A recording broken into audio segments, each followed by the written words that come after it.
അനീറ്റ മോളുടെ റിസപ്ഷൻ ലുക്കാണ് ഈ കാണുന്നത്. കഴിഞ്ഞ ദിവസം ഞാൻ കോട്ടയത്തായിരുന്നു എന്ന് പറഞ്ഞല്ലോ. കോട്ടയത്ത് ഞങ്ങൾ 2 ദിവസം ഉണ്ടായിരുന്നത് അനീറ്റ മോളുടെ വർക്കിന് വേണ്ടിയിട്ട് തന്നെയാണ്. അപ്പൊ ഹരണി ചേച്ചി തന്നെയാണോ അനീറ്റ മോളുടെ റിസപ്ഷനും കൂടെ ചെയ്തത് കേട്ടോ. ഹരണി ചേച്ചിനെ അസിസ്റ്റ് ചെയ്യാൻ പ്രസീതയും കൂടെ ഉണ്ടായിരുന്നു കേട്ടോ. സ്കിൻ ടോൺ എൻഹാൻസിങ് തന്നെയാണ് ഹരണി ഹൈറയുടെ ഏറ്റവും വലിയ സ്പെഷ്യാലിറ്റി.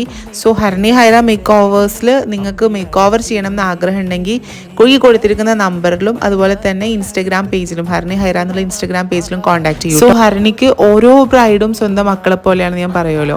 അപ്പോൾ അവർക്ക് ഈ ഫുഡ് വാരി കൊടുക്കുക, അതുപോലെ തന്നെ അവരെ പാമ്പർ ചെയ്യുക, അത് ഉള്ളിൽ നിന്ന് ഇങ്ങനെ വരുന്ന ഒരു സംഭവമാണ്. ടു ബി ഹോണസ്റ്റ് അത് ഭയങ്കര കംഫർട്ടബിൾ ആണ് ബ്രൈഡ്സിനൊക്കെ കേട്ടോ. ഈ കളർ ലെഹങ്ക എനിക്ക് ഭയങ്കര ഇഷ്ടമാണ് കേട്ടോ. ലെഹങ്കയും ഗൗണൊക്കെ ഈ കളറാകുമ്പോൾ ഭയങ്കര രസമല്ലേ. ആൻഡ് നമ്മുടെ അനിറ്റ മോൾക്ക് നന്നായിട്ട് ചേരുന്നുമുണ്ട്. മൊത്തത്തിൽ അനീറ്റയുടെ ലുക്ക് കിടിലമായിരുന്നു. ഇതാണ് ഫൈനൽ ലുക്ക്. ഇഷ്ടപ്പെട്ടില്ലേ? താഴെ കമൻറ്റ് ചെയ്യേ. അനീറ്റ മോൾക്ക് ഇന്ന് ഹെയർ ചെയ്യാൻ നമ്മുടെ കൂടെ ഉണ്ടായിരുന്ന അജിതയാണ്. അജിത സൂപ്പറായിട്ട് ചെയ്തിട്ടില്ലേ? എന്തായാലും ഇഷ്ടപ്പെട്ടെങ്കിൽ താഴെ കമൻറ്റ് ചെയ്യൂ കേട്ടോ.